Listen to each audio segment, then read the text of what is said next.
Salve, rapaziada. Vamos dar início agora à nossa quarta aulinha de física óptica. E pega a visão do que a gente vai falar hoje. Deixa eu só abrir aqui, ó. Nossa aula 4 a gente vai falar de construção de imagens em espelhos planos, a translação, rotação e a associação desses espelhos planos. Então bora lá começar com a construção de imagens. Então o que a gente vai estudar nisso aqui? A gente vai então estudar a construção de imagens conjugadas por um espelho plano a partir de um ponto considerado objeto. Então a gente vai ter lá o nosso espelho, como eu disse, plano. A gente só vai falar de espelho plano por enquanto. E a gente vai ter o nosso ponto objeto, que a gente vai denominar aqui de P, tá? Então, se nós admitirmos raios de luz incidentes em I, ou P no caso, né? O I seriam os raios, né? Sobre o espelho, passando pelo ponto P. Então vai passar um raio de luz incidente pelo ponto P e vai bater e refletir no espelho, tá? Temos que considerar a existência de raios de luz refletidos também, de forma tal que os ângulos de reflexão serão iguais aos ângulos de incidência, lembrando da primeira lei da reflexão, ok? Então a gente vai ter isso aqui, ó, nosso ponto P, nosso ponto objeto, o espelho plano e os raios incidentes. Por que tem outros raios aqui? Porque é claro, né?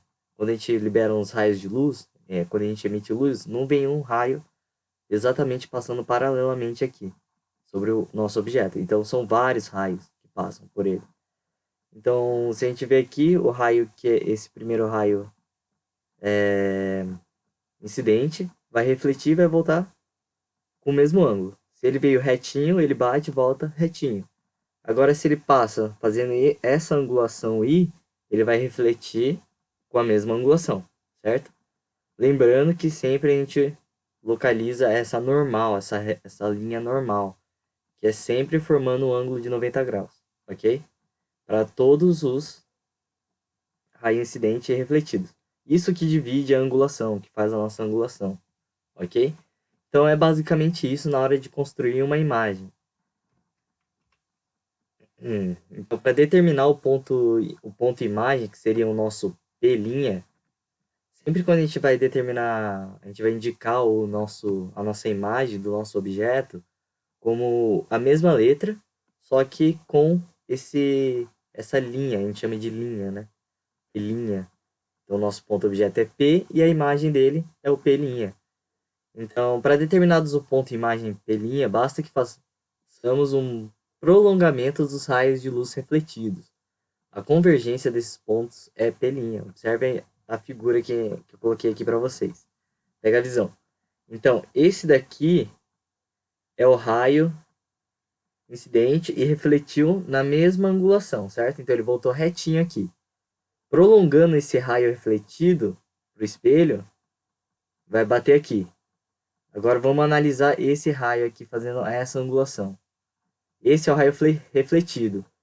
Então, desse raio refletido que fez essa angulação aqui, a gente prolonga ele para dentro do espelho.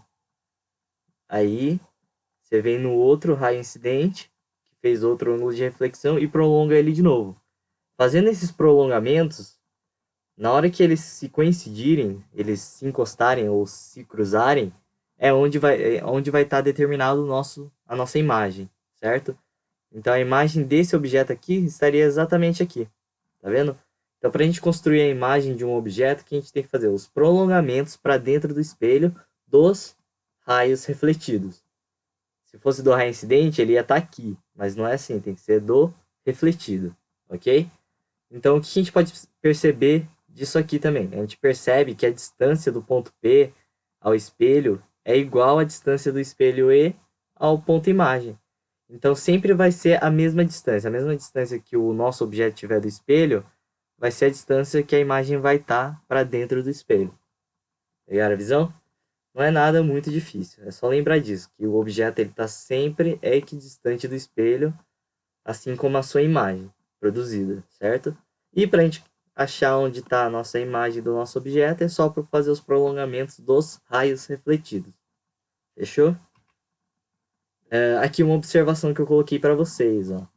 Como vimos, as imagens conjugadas por espelhos planos são simétricas aos objetos. Então, eles vão ter as mesmas dimensões. Isto é, a distância de cada ponto do espelho ao objeto é igual à distância da imagem ao espelho, o que nos leva a concluir que, apesar de a imagem ter o mesmo tamanho, as mesmas dimensões do nosso objeto, eles não são exatamente iguais. Por quê? Por que não é igual? A gente já viu isso. Que, na verdade, a imagem ela fica invertida em relação ao objeto. Esse fenômeno a gente pode dar o nome de enantiomorfismo. Fechou? Então é só uma observaçãozinha que vale a pena a gente ter na cabeça aí, que vira e mexe, tá caindo nos vestibulares, tá? Pega a visão, vamos falar agora de translação de um espelho plano. O que a gente pode entender por translação? É quando movemos o espelho. A imagem por ele conjugada também vai se movimentar. Então é só quando a gente desloca a distância para frente ou para trás, ok? Então vamos observar aqui o que acontece.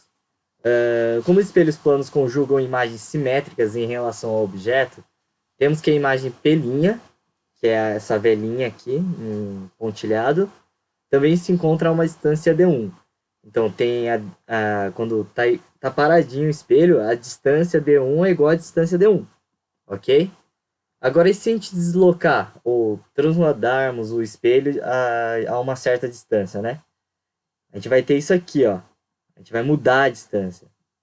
Então, aqui era D1, D1. A gente afastou o espelho do nosso objeto, tá vendo? Uma distância Azinho aqui, indicada. Aí a gente passou até uma distância D2 e D2. E como que isso daqui pode cair no vestibular? Ele pode dar essa distância, a distância D1, aí ele fala que desloca o espelho, que é que você descubra a D2. Isso ele vai estar falando quanto que vale o quanto ele deslocou, esse valorzinho de X. Então ele vai dar todas essas informações. Aí, por exemplo, ele quer que você descubra a distância D2. Então ele vai mexer com essas informações aqui, essa distância inicial, a distância final, o quanto o espelho se deslocou e a distância e essa distância x aqui.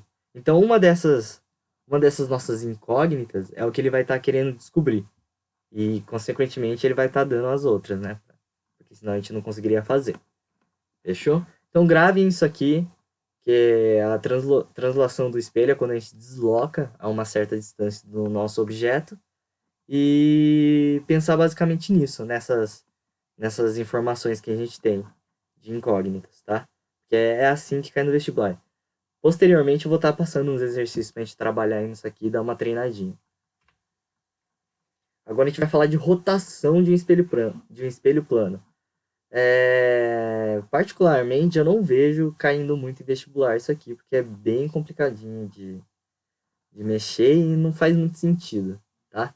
Mas só para vocês saberem que a rotação é diferente da translação, né? Que ao invés da gente deslocar o espelho a uma certa distância, a gente vai girar em um determinado ângulo. Então a gente vê aqui na figura.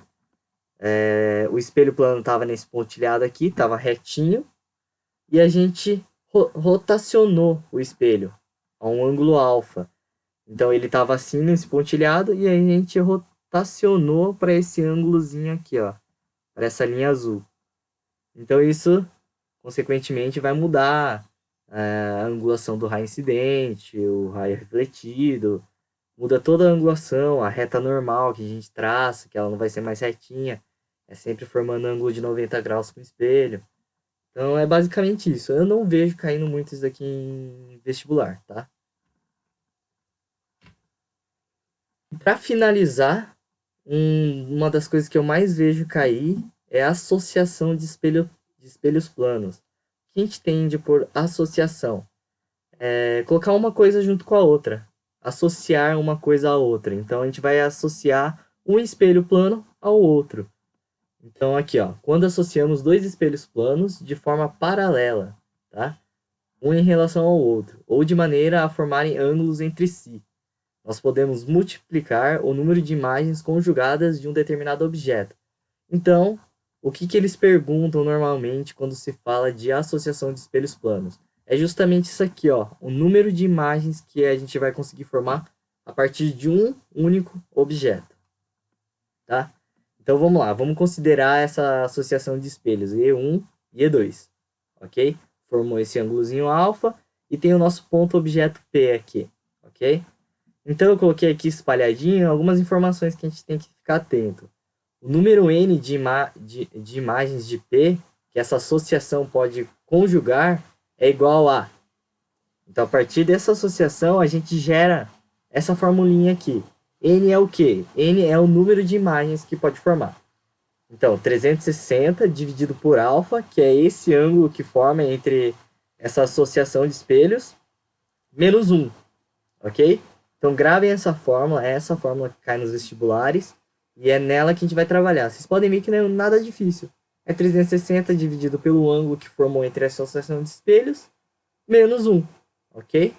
E essa expressão só é válida para valores de alfa que sejam submúltiplos de 360 graus, ok? Caso contrário, o número de imagens ele não vai ser inteiro, né? Dá para perceber também que se alfa for igual a 180 graus, então temos na prática apenas um espelho e, portanto, o número de imagens que vai formar 1, ok? Acho que se todo mundo vai concordar comigo que se esse espelho tivesse retinho aqui, com E2, E1 retinho com E1 com E2, formam ângulos de 180 graus e vai ser praticamente um único espelho, né? Então esse ponto P só vai gerar uma única imagem, ok? Facinho isso aqui, tá? E para alfa igual a zero, temos que os espelhos estão paralelos. Ou seja, se alfa for igual a zero, ou seja, o ângulo for igual a zero, quer dizer que os espelhos eles não estão associados, né? Eles não estão formando um ângulo entre si. Então, matematicamente, teríamos uma impossibilidade, certo? Não vai gerar mais de uma imagem. Fechou? Então, gente, era basicamente isso que eu queria passar para vocês hoje. Eu vou estar formulando algumas questõezinhas para a gente trabalhar. A gente já está entrando na parte de cálculos, o que mais cai frequentemente nos vestibulares, né? Principalmente nas primeiras fases. E é isso, rapaziada. Como sempre, tamo junto. Espero que vocês estejam bem. E uma ótima semana, rapaziada. Tamo junto.